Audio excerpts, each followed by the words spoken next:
दोस्तों नमस्कार। आज हम डिस्कस करने जा रहे हैं पाकिस्तान जो मेडिएशन की कोशिश कर रहा है ईरान और यूएस के वार के बीच में। पाकिस्तान को लगा कि मैं बहुत कुछ अचीव कर लूंगा और लोग ये भी क्वेश्चन पूछ रहे हैं इंडिया क्यों नहीं मेडिएट कराता। यहाँ पे अपोजिशन पार्टी इस पे क्वेश्चन उठा रही है कि पाकिस्तान जो जीत गया।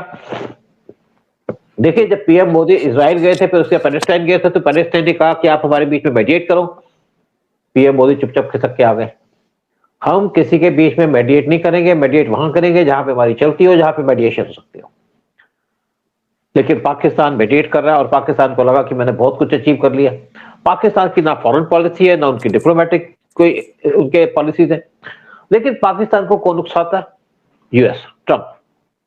ऑपरेशन सिंदूर के बाद ट्रंप ने पाकिस्तान के प्राइम मिनिस्टर और पाकिस्तान के आसिम मुनीर को यूएस के अंदर बुलाया, अपनी गोद में बिठा दिया, फिर उनको वहां का प्रमोशन भी दे दी उनको, क्योंकि ट्रंप ये प्रूव करना चाहते थे कि पाकिस्तान जीत गया। पाकिस्तान को शाबाशी दे रहे थे और पाकिस्तान को हमेशा यूएस सपोर्ट करता रहा। लेकिन पाकिस्तान कभी तक कुछ अचीव नहीं कर पाया। जब चाइना और इंडिया का स्टैंड अप चल रहा था, तब भी ट्रंप ने कहा हम आपको B2 बॉम्बर्स दे देंगे, आप अपने यहाँ पे स्टेशन कीजिए। इंडिया ने मना कर दिया कि हमें नहीं चाहिए। फिर कहा कि हम आपको MQ-9 भी ड्रोन दे देंगे। 2 ड्रोन दिए उन्होंने, लेकिन हमने उनको चाइना के खिलाफ यूज नहीं किया, क्योंकि उससे अमेरिका हमारी इंफॉर्मेशन लेता, हमारी आर्मी की डिप्लॉयमेंट लेता, उसको नेवी को दे दिया जो सी पे वाच रखने के लिए। लेकिन यही बात हमारे अपोजिशन के करते हैं कि इंडिया क्यों नहीं मेडिएट करता। पाकिस्तान ने कोशिश की मेडिएट करने की यूएस के कहने पे, लेकिन पाकिस्तान अभी तक कुछ अचीव नहीं कर पाया, क्योंकि ना तो ईरान को पाकिस्तान पे भरोसा है। ईरानियों ने कहा कि अगर हम यहाँ जाएंगे, मेडिएट आपकी मेडिएशन होगी आपकी कंट्री के अंदर, तो हमारे जो लोग हैं उनको मार दिया जाएगा। और इवन जितनी भी कंट्री गल्फ की, वो भी पाकिस्तान से नाराज हैं। पाकिस्तान हाफ बेक प्रोग्राम बनाता है, हाफ बेक पॉलिसी होती है, यानी कि घुस तो जाता, बाहर निकलना मुश्किल हो जाता है। इसी पे चर्चा करने के बाद बैठे उदय शंकर पानी जी। उदय शंकर पानी जी वैसे तो बॉलीवुड से आते हैं, बॉलीवुड के डायरेक्टर हैं, लेकिन नेशनल इंटरनेशनल इश्यूज पे भी अच्छी नॉलेज रखते हैं, अच्छी पकड़ रखते हैं और इंटरेस्ट भी उनको बहुत ज्यादा पाकिस्तान पर स्पेशल इंटरेस्ट है। उदय शंकर पानी जी, पाकिस्तान इस टाइम पे कोशिश कर रहा था मेडिएट करने की, लेकिन अभी तक उसको कुछ सक्सेस नहीं मिला। आप क्या कहेंगे इसके? सर, कोशिश कर रहा था लेकिन ये बात उनके दिमाग में आई नहीं। उनके दिमाग में डाली किसने? वो डाली हमारे ट्रंप अंकल ने। ट्रंप ने बोला ये यार मेरी कठपुतली है, इसको कर देंगे और फिर ये इसके साथ मैं मैनिपुलेट करूंगा। ये भी ये ना जानते हुए कि भाई वो तो दुनिया का विलेन है, उसने सब देशों से बिगाड़ के रखी है और उसके बाद उधार सबसे इतना लिया हुआ है कि आपने अभी देखा यूएई पीछे लग गया उनके, चाइना भी लग गया पीछे कि 2 ट्रिलियन उनसे पैसे लिए हुए हैं, वापस करो तुम। इन्होंने तो 1 महीने का टाइम दिया अभी यूएई वालों ने कि यार तुम पैसे देते नहीं, बातें बड़ी बड़ी कर रहे हो जाके, तुम्हारी औकात क्या है जाके। तो औकात अभी दिखाने के लिए सब देश अब चढ़ गए। तो ये बेचारे आ बैल मुझे मार, खुद नहीं कहा इन्होंने, ये ट्रंप ने बोला कि चलो वो आ बैल इनको मार जरा, तो उसमें जाके ये आगे बढ़े जाके। सर, इनकी बात क्या है कि इनकी रेपुटेशन नहीं है। They are known as a terrorist exporter company which the entire world knows, पूरी दुनिया जानती है। नहीं, वो उसके बाद भी वो ऐसे चक्करी में फंसे हुए हैं कि वहां उन्होंने सऊदी के साथ जाके पैसे ले लिए और उनके साथ एग्रीमेंट कर ली कि आपके ऊपर कभी भी अटैक होगा तो हम लोग जाके डिफेंड करेंगे आपको। कहाँ गए भैया? उनके ऊपर तो धनाधन रॉकेट मिसाइल गिर रहे हैं, ईरान गिर रहा है। कोशिश करो जाके उनकी मदद करने की, तो ईरान बख्शेगा नहीं। ईरान वैसे भी नाराज है उनसे, देश होने की वजह से थोड़ा बहुत उसकी वीकनेस है, तो तभी उन्होंने कुछ उनके जहाज भी छोड़ दिए। बट ईरान जानता है कि वो इस्लामिक देश नहीं है, वो है अमेरिका का चमचा, अमेरिका की कठपुतली है। तो उसकी वजह से I don't think anybody is going to oblige them. और जो उनकी रेपुटेशन है, तो ये उनकी दाल कहीं गलने नहीं वाली। वो कुछ अपने एजेंडा लेके चल रहे थे। सो है ना, करते रहे जाके, और फंस रहा बेचारे पाकिस्तान। उधर ऐसा है कि पाकिस्तान के जहाज है उनको इसलिए छोड़ा जा रहा है कि वहां पे कुछ रीजंस हैं, क्योंकि पाकिस्तान का ईरान से बॉर्डर रखता है और बहुत सी चीजें ईरान को इस टाइम पे लेनी पड़ती हैं, और पाकिस्तान ने ईरान को बहुत सी चीजें भेजी भी हैं। $5 बिलियन के इक्विपमेंट भेजे हैं जो उनकी मिसाइलों में यूज होते हैं, जो चाइना उनको भेज रहा था वो उनके रास्ते भेज रहा है। तो आपस में कुछ ना कुछ तो रखना ही पड़ता है, क्योंकि ईरान का भी अपने सारे नेबर्स कंट्री से इस टाइम पे वैर चल रहा है, दुश्मनी चल रही है, और सेम हाल है पाकिस्तान का। लेकिन यहाँ पे कुछ और भी इश्यूज हैं। यहाँ पे इश्यूज ये हैं कि ईरान ने पाकिस्तान से कह दिया है कि हम अगर हमारे लोग आएंगे यहाँ पे तो अमेरिका उनको टारगेट कर देगा, उनको मार देगा, तो हम तो यहाँ पे नहीं आएंगे। और साथ में कुछ टर्म्स रखिए कि हमारी टर्म्स पे एग्रीमेंट होगा, यहाँ पे पीस होगी तो हमारी टर्म्स पे होगी। अमेरिका अपनी टर्म्स दे रहा है और अपने ईरान अपनी टर्म्स दे रहा है। दूसरी बात यह है कि पाकिस्तान ने कहा चाइना से कि आप ईरान पे प्रेशर डालो, आपकी सुनता है, और आप उनसे कहो कि नेगोशिएशन टेबल पे आ जाए। चाइना ने कोई जवाब नहीं दिया। फिर जब पाकिस्तान ने जोर डालने की कोशिश की, चाइना ने कहा भाई हमें कोई मतलब नहीं, आप अपना काम करो, हम अपना काम करते हैं, हमने तुम्हें बहुत से पैसे दिए, हमारे पैसे वापस कर दो। चाइना ने भी उनको धमकी दे दी। फिर उसके साथ क्या है कि जो बाकी गल्फ कंट्रीज हैं, हम आज बात करते हैं सऊदी की, सऊदी ने भी पाकिस्तान को छाड़ दिया। सऊदी ने कहा तुम्हारा हमारा डिफेंस का एग्रीमेंट है और तुम हमारे सपोर्ट में ही आ रहे हैं, जबकि हमारे पे अटैक किया जा रहा है, तुम तो इस डिफेंस एग्रीमेंट को कैंसिल कर देंगे। फिर पाकिस्तान ने कहा जी आप बड़ा अच्छा काम कर रहे हो, आपके पास तो बड़ी पेशेंस रखी हुई है आपने, फलाना। तो सऊदी ने कहा हम इतने सालों से आपको पैसे दे रहे हैं, तेल दे रहे हैं, लेकिन आज आप हमारे साथ नहीं खड़े, आप दोगली बात करते हैं। तो साथ में सऊदी ने पाकिस्तान से कहा आपकी लॉयल्टी तब प्रूव होगी जब आप ईरान के ऊपर गोली और बंदूकें ताकोगे, वहां पे आप मिसाइलें फेंकोगे। किस बात का हमारा डिफेंस एग्रीमेंट? तुम तो धोखेबाज हो। तो उसके बाद और बात हुई, यूएई ने पहले कह दिया इनके ऊपर, जब से पाकिस्तान और सऊदी का डिफेंस एग्रीमेंट हुआ है तो तब से यूएई पाकिस्तान से नाराज है। और उसके बाद सऊदी के जो किंग है वो इंडिया आ गए थे, पीएम मोदी से 2 घंटे तक मिले एयरपोर्ट के ऊपर, वहीं पे एग्रीमेंट साइन कर लिए, और बहुत से एग्रीमेंट हुए। उसके अंदर ये भी है कि इंडिया यूएई की मदद करेगा उनको डिफेंस प्रोडक्शन के अंदर, बाकी चीजों के अंदर भी, और सिक्योरिटी की बात भी थी। और साथ ये भी है कि इजराइल भी मिलकर के यूएई की सिक्योरिटी करेगा। लेकिन अभी बाहर का इश्यू चल रहा है, तो अभी तक सारी चीजें ठंडे बस्ते में है।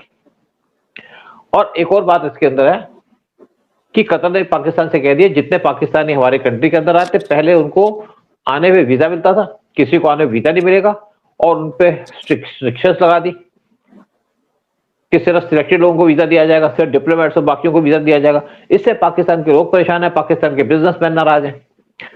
साथ में क्या है, जो सऊदी है, सऊदी ने भी पाकिस्तान के ऊपर कुछ शर्तें रख दी। उनके 5000 जो भिखारी थे उनको निकाल दिया, उससे पाकिस्तान में हड़कंप मच गई। फिर पाकिस्तान के जो वहां पे एडिशनल इंटीरियर सेक्रेटरी हैं सलमान चौधरी, उन्होंने जो सेनेट पैनल है उनसे कहा कि दोनों सऊदी और यूएई ने बैन लगा दिया पाकिस्तान के ऊपर, और हो सकता है कि वो बहुत जल्दी फुल बैन लगा दे। अगर उन्होंने पाकिस्तानी पासपोर्ट पे पूरा बैन लगा दिया तो कोई उस बैन को हटाना मुश्किल हो जाएगा। और समझ के चलिए, अच्छे तरीके से चलिए, अपना बिहेवियर ठीक रखिए। तो पाकिस्तान कोई सुन नहीं रहा। अब पाकिस्तान पूरे तरीके से फंस चुका है। ईरान पाकिस्तान से वैसे नाराज है, चाइना इनकी बात नहीं मान रहा, सऊदी और यूएई इनसे नाराज है। तो पाकिस्तान करे तो क्या करे? पाकिस्तान इस टाइम पे बहुत डिफिकल्ट सिचुएशन में आ गया है। फिर यूएस से कह रहा है कि आप कुछ करो, यूएस कहता है मैं क्या करूं, मैंने तो आपको बीच में रखा था, भाई आप कुछ करिए तो हम कुछ करें। तो पाकिस्तान को समझ नहीं आ रहा। देखिए क्या होता है, कई बार हमें यो भी कहा, यूएस ने कहा कि इंडिया मेडिएट करे रशिया यूक्रेन वार के अंदर, लेकिन इंडिया ने कुछ नहीं किया। अंदर से हम बात कर रहे हैं, लेकिन हमने मेडिएशन की एफर्ट पे कोई ध्यान नहीं दिया, क्योंकि वार इतना कॉम्प्लिकेटेड है कि हम किस में घुस जाएंगे तो निकलना मुश्किल हो जाएगा। कोई हमारी सुनेगा? रशिया की अपनी कंडीशन है, यूक्रेन की अपनी कंडीशन, यूरोप अपनी कंडीशन रख रहा है, यूएस अपनी कंडीशन रख रहा है। तो मेडिएशन का काम कहने को तो बड़ा अच्छा है, लेकिन इसके अंदर सिर्फ आपके हाथ जलेगा। जैसे जब पीएम मोदी इजराइल पे गए थे तो उस टाइम पे जो लेबनान के जो आपके यहाँ पे जो पैलेस्टाइन के प्राइम मिनिस्टर उनको इंडिया बुलाया था। जब पीएम मोदी पैलेस्टाइन गए तो इजराइल के प्राइम मिनिस्टर को इंडिया बुला लिया। उस टाइम पे लेबनान के लीडर्स ने कहा था मोदी को कि आप हमारी कंट्री के बीच में मेडिएट करो। पीएम मोदी चुपचाप खिसक के बाहर आ गए। और अभी क्या था, सऊदी ने कहा इंडिया को कि आप इस वॉर को ज्वाइन करो और उसको खाली कराओ। तो हमारे फॉरेन मिनिस्टर स्टेटमेंट दे दी कि हम इस वॉर में कूदेंगे नहीं, हमारा कोई ना लेना ना देना, दोनों से हमारी दोस्ती है, हमारे ईरान से भी दोस्ती है, वहां से ट्रेड और बिजनेस होता है, आपके साथ भी हमारी दोस्ती है, तो हम इस झगड़े में पड़ेंगे नहीं, हम किसी के साथ नहीं देंगे। हमने दवाई भेजनी है, दवाई भेजे हमने ईरान के अंदर। हम किसी को आर्म्स एमुनिशन नहीं देंगे, लेकिन दवाइयां दे तुम्हें भी दे देंगे, कल तुम्हारे को दिक्कत होगी तब भी दे देगा। आपको याद होगा जब कोविड आया था तो कोविड-19 की कितनी कंट्रीज को मेडिसिन दी, 100 के आसपास कंट्रीज को इंडिया ने मेडिसिन दी, फ्री भी दी। उस टाइम पे इंडिया की इतनी प्रेस हुई। इंडिया ने ईरान को मेडिसिन दी है, लेकिन बदले में कुछ नहीं मांगा। सर ऐसा नहीं मत बोलिए, पाकिस्तान ने भी ईरान को भेजा, लेकिन क्या भेजा? जो ईरान ने पाकिस्तान को भेजा था वो आउटडेटेड, खराब होने गई, वही चीजें उन्होंने वापस भेज दी। सर ये वहां कोई एडमिनिस्ट्रेशन नहीं है क्या पाकिस्तान में? मुझे कुछ समझ नहीं आता क्या पाकिस्तान में उदय ऐसा आपको बता दूं मैं, उदय आपको एक बात बता दूं, पाकिस्तान की एडमिनिस्ट्रेशन बहुत अच्छी एडमिनिस्ट्रेशन है, बड़ी एफिशिएंट है। देखिए जब उनका किसी का सामान आता है संभाल के रखती है, थोड़ा सा खुद खा लेते हैं, अपनी फैमिलीज को बांट देते हैं, बाकी रख लेते हैं कि दोबारा वहां पे दिक्कत आएगी तो उनको भेज देंगे। मतलब देखिए बहुत अच्छी पॉलिसी है पाकिस्तान की। जेब से कोई पैसा ना लगे, जो सामान आया उसको भेज दिया, उसमें से कमीशन खा ली। जब हम इंडिया ने कहा था कि हम अफगानिस्तान में 40,000 टन की वीट भेजना चाहते हैं, तो पाकिस्तान से कहा कि अपना रास्ता दे दो, हम लैंड के रूट से भेजेंगे। पाकिस्तान ने लैंड का रास्ता देने से मना कर दिया। फिर पाकिस्तान ने कहा अगर सामान, बाद जब प्रेशर डाला, पाकिस्तान ने कहा ये सामान हमारे ट्रक में जाएगा, झंडा भी हमारा लगेगा। ठीक है, सामान हमारा, ट्रक पाकिस्तान के, और साथ में कहा कि जो ट्रक जाएंगे उसका पेट्रोल का पैसा भी आप दोगे, उस पर जो ड्यूटी लगेगी वो भी आप दोगे। तो इंडिया ने मना कर दिया। आप मजे की बात देखो कि सामान हमारा जाएंगे पाकिस्तान ट्रक के अंदर, पाकिस्तान उससे पेट्रोल भी लेगा, उस पर टैक्स जो है वो भी लेगा, और साथ में पाकिस्तान झंडा भी अपना लगाएगा। अल्टीमेटली इंडिया ने कहा सारा का सारा सामान भेज देंगे एयर के रास्ते से। अल्टीमेटली जब अफगानिस्तान ने प्रेशर डाला तो सामान गया, वो भी अफगानिस्तान के ट्रक्स के अंदर। सर सबसे ज्यादा अफगानिस्तान क्यों नाराज है पाकिस्तानियों से, क्यों उनको दुश्मन की तरह देखते हैं? क्योंकि जब वहां भूकंप हुआ और इंडिया ने एड भेजी तो पाकिस्तान ने कहा हम जाने नहीं देंगे, हम यहां से मत जाने, हमारे रास्ते से आप नहीं जाएंगे। तो अफगानिस्तान कैसे उनको अपना दोस्त मानेगा? अभी तो ये हो रहा है मिडिल ईस्ट के अंदर, ये जो पीस सेटलमेंट के चक्कर में, कि इलाके का सबसे जो बदनाम गुंडा आदमी है उसको चौधरी बना रहे हैं इलाके का। तो कौन सुनने वाला उसको? कोई आएगा नहीं बात है ना। देखो उधर एक बात और बात है ना, इसकी कोई पीस को आराम बात तो नहीं है। ईरान भी डटा हुआ अपनी चीज के ऊपर, यूएस अपनी शर्तों पे टिका हुआ है, इजराइल की अपनी शर्तें हैं। तो किसी को बनाना क्या आसान बात है? अगर इसके अंदर इजराइल और ईरान दोनों कहें कि इंडिया मेडिएट करो तो इंडिया आ सकता है बीच में, लेकिन फिर यूएस अपनी टांग अड़ा देगा। हम किसी को प्रेशर नहीं डाल सकते, हम किसी पे ये नहीं कह सकते कि तुम ये करो तुम ये करो। अगर वहां सोल्यूशन होता है तो यहाँ पे जो सोल्यूशन होगा वो इंटरनेशनल होगा, जिसके अंदर ईरान भी हो, जिसके अंदर यूएस भी हो, जिसके अंदर इजराइल भी हो, गल्फ कंट्रीज भी हो, और यूरोपियन कंट्रीज भी बीच में बैठे, चाइना में बैठे, रशिया बैठे, तब बात होती है। लेकिन सबको लाना पड़ता है इकट्ठा। सूद साहब मेरे को लगता है ट्रंप ने यहाँ के प्राइम मिनिस्टर प्रेसिडेंट से कोई बात नहीं की होगी, उसने आसिफ मुनीर को बोला होगा। और आसिफ मुनीर इज नॉट, आसिफ मुनीर है ही नहीं एडमिनिस्ट्रेटिव, उसको कुछ पता ही नहीं एडमिनिस्ट्रेशन के बारे में। और वो जाके जोश में आके और बस कि भैया मैं तो अब चौधरी बन जाऊंगा जाके करके, उन्होंने वो पीस सेटलमेंट के चक्कर में गया। मुझे लगता है दिमाग बहुत कम है पाकिस्तान में। उदय मैं आपकी बात से बिल्कुल एग्री नहीं करता। आपने आसिफ मुनीर को तो कह दिया, क्या आपको शहबाज शरीफ को समझदार आदमी लगता है? क्या उनका प्रेसिडेंट आसिफ जरदारी का समझदार आदमी है? कोई है ही नहीं वहां पे, कुछ सुनता ही नहीं। ठीक है, जिसके पास देखिए एक्चुअली क्या है ना, देखो ऐसा क्या है, वहां पे पावर आसिफ मुनीर के पास है, और आसिफ मुनीर अगर आज पावर में बैठा है तो यूएस की मर्जी से बैठा है, क्योंकि यूएस कहता है हमें तो वो आदमी सूट करता है जो डिक्टेटर हो। क्योंकि अगर किसी डेमोक्रेटिक कंट्री के अंदर घुसेंगे तो वहां पे बहुत सी शर्तें हो जाती हैं, मीडिया पे कंट्रोल रखना पड़ता है, और अगर डिक्टेटरशिप हो तो एक आदमी को संभालना है, उसको देंगे, वो सारा का सारा चीज संभालेगा। इवन मुशर्रफ के टाइम में कहा जाता था कि मुशर्रफ सीआईए का एजेंट था, सीआईए वाले पैसे देते थे, मुशर्रफ उनको अपने एयरपोर्ट देता था। आज भी वही हाल है। तो यूएस को सूट करता है, यूएस अपना एजेंडा फैलाता है, यूएस अपना काम करता है, इसी तरीके से करता है। यूएस को अगर इंडिया को खुश करना है तो उसको बहुत से पैसा खर्चना पड़ेगा, बहुत सी पॉलिसीज को अडॉप्ट करना पड़ेगा। क्यों करे वो? और पाकिस्तान के साथ जाएगा, आसिफ मुनीर को एक थैली पकड़ाएगा, जो सारा काम हो जाएगा, इसलिए वो पाकिस्तान के साथ है। लेकिन इससे हमें फर्क नहीं पड़ता, ना पाकिस्तान मेडिएट कर पाएगा, ना यहाँ पे पीस आएगी। पीस आएगी अपनी शर्तों के ऊपर, जब ईरान राजी होगा, यूएस राजी होगा, जब दोनों लड़ के थक जाएंगे, तब यहाँ पे पीस होगी। एक मैं आपको छोटी सी इंसिडेंट बताता हूँ। एक बार जा रहा था किसी मार्केट के अंदर, वहां पे दो लड़के, जवान लड़के लड़ रहे थे। मैं भी आज से 30 साल पहले की बात होगी। तो जब लड़ रहे थे, दोनों ने पत्थर उठा लिए, ईंटें उठा ली, तो वहां बहुत से लोग तो बीच में नहीं आए, जब काफी थक गए कि कोई मारने को तैयार नहीं था, तो मैं बीच में इंटरवीन कर गया और मैंने दोनों को पकड़ा, एक एक थप्पड़ लगा दिया, क्या करते हो फलाना कर दिया। तो दोनों ने अपने पत्थर फेंक दिए क्योंकि उस टाइम पे थक चुके थे। यहाँ पे पीस मैं आपको इसलिए बताया कि यहाँ पे पीस तब होगी जब दोनों थक जाएंगे और दोनों की हालत खराब होगी, ट्रंप की भी हालत खराब होगी और साथ में ईरान की हालत खराब होगी, तब यहाँ पे पीस आएगी। लेकिन कब आएगी वो कोई कुछ नहीं कह सकता। नहीं, हालत तो खराब हो गई है सर। अमेरिका की आज उसका पब्लिक ओपिनियन बहुत नीचे गया है ट्रंप का, और ईरान के तो सर ऐसे थपेड़े पड़ रहे हैं उनको, उनकी भी हालत खराब है। Definitely they don't want the war to go ahead, लेकिन उसके लिए ट्रंप ने ये ब्लंडर कर दिया कि उसने पाकिस्तान जैसे एक बदमाश को पीस इनिशिएटर का दर्जा दे दिया जाके, जिसकी वजह से पाकिस्तान खुद नाराज हो गए। नहीं, पाकिस्तान के जितने दोस्त हैं ना, सब नाराज हो गए। बच्चा तू चौधरी बन रहा है, हमारे पैसे वापस कर। सारी कंट्री सभी पैसे मांग रही है उनसे। हाँ, तो यूएई ने भी कह दिया कि हमारे $3.5 बिलियन वापस कर दो विद 6% इंटरेस्ट। देखो उदय, एक और बात है, आपने सारा कुछ कह तो दिया, आपको एक और बात बता दूं मैं जाते जाते, जबकि इसका इससे लिंक तो कम है। अभी ट्रंप की स्टेटमेंट आई थी कल, टीवी पे बहुत चिल्लाया वो कि हमने अपने पायलट को बचा लिया। आपको पता है रियलिटी क्या है? उनका एक प्लेन क्रैश हो गया था।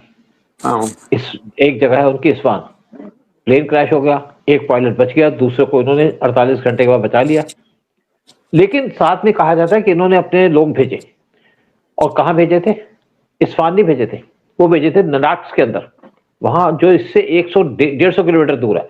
वहां पे उनके न्यूक्लियर प्लांट पे अटैक करने के लिए भेजे थे, जिसके अंदर 2 C-130 प्लेन थे, बाकी कुछ हेलीकॉप्टर थे, बाकी कुछ प्लेन थे। और वहां पे कहा जाता है 12 उनके प्लेन खराब हो गए, या उन पे गोलियां लग गई या गिर गए। उसको छुपाने के लिए ट्रंप ने ये चाल चली, कहा कि हमने उनके पायलट को बचा लिया उसको, ताकि किसी को लगे कि उसके लिए गए थे। लेकिन दोनों जो इंसिडेंट थी अलग अलग इंसिडेंट थी। यूरेनियम चुराने गए थे, या वहां पे यूरेनियम का जो भंडार उसको कंट्रोल करने के लिए गए थे। लेकिन 2 उनके प्लेन, इनका उसमें टेक्निकल फॉल्ट हो गई। वे दोनों पे एकदम कैसे टेक्निकल फॉल्ट होगी? और जो उनके प्लेन के बॉडीज मिले हैं उस पे गोलियों के निशान है, यानी कि गोलियां मारी गई 2 इनके C-130, और कहा जाता है 100 के करीब इनके कमांडो से। कोई मरा नहीं मरा ये नहीं पता। तो ये ट्रंप का जो चाल था, ट्रंप ने जो बात की थी एक इन्होंने पायलट को बचा लिया, इस चीज को छुपाने के लिए किया। चलो कोई बात नहीं, प्रोग्राम खत्म करते हैं और पाकिस्तान से उम्मीद करते हैं कि पाकिस्तान यहाँ पे मेडिएशन कराए और वार खत्म हो, क्योंकि वार खत्म होगा तो सबके बेनिफिट के लिए होगा। लेकिन पाकिस्तान का एक पर्पस भी था, उसको चौधरी पद भी मिल जाएगा। और अगर किसी तरीके से वार खत्म होता है, सारी पार्टी एग्री कर लेती है, तो पाकिस्तान सबसे कहेगा मुझे $2 बिलियन दे दो। सूद साहब, पहले पाकिस्तान को हटाओ। मैं बता रहा हूं, अगर आपको पीस करनी है ना, कोई एक समझदार मीडिएटर चाहिए लाइक मोदी, जिसकी हर कंट्री इज्जत करती है। Not some country like Pakistan, जिसको सारे कंट्रीज गालियां दे रही हैं और धमका रही है, डरा रही हैं कि, और जो पैसे नहीं मांग रहे थे सब पैसे मांगने शुरू कर दिए उनसे कि साला भिकमंगा है और तू साला दान वाला बन रहा है, तू अपना चौधरी बन रहा है जाके, तेरी ऐसी कम तैसी चल। और उनको पता कि साला तू अमेरिका की गेम खेल रहा है, डबल गेम, यहाँ भी बदमाशी कर रहा है, ये सारे कंट्रीज को पता है, इसलिए किसी ने भी घास नहीं डाली। चलो ठीक है, हम प्रोग्राम खत्म करते हैं और आपसे रिक्वेस्ट करते हैं चैनल को सब्सक्राइब कीजिएगा, वीडियो को शेयर कीजिएगा। जय हिंद, जय भारत। जय हिंद, जय भारत, वंदे मातरम।